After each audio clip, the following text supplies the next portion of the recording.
మన ఆశ ఏమిటి అంటే ఆ మహానుభావుని ఆశీస్సుల వల్ల మళ్ళీ ఆంధ్రప్రదేశ్ రాష్ట్రంలో ఎటువంటి దుర్భిక్షము రాకుండా సుభిక్షంగా వర్ధిల్లుతుంది, అందులో సందేహమే లేదు. అయినా సుభిక్షంగా వర్ధిల్లింపజేసేటువంటి అద్భుతమైన నాయకత్వం మనకి ఏడాది క్రితం లభించింది. మనం అదృష్టవంతులం.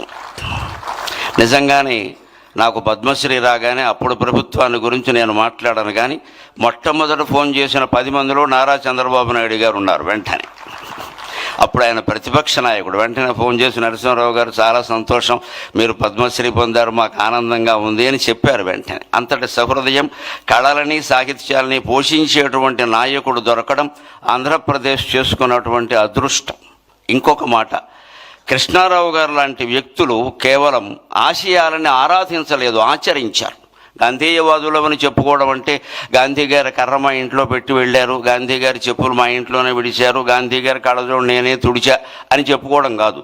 గాంధేయవాదాన్ని ఆచరించడమే నిజమైనటువంటి ఆరాధన.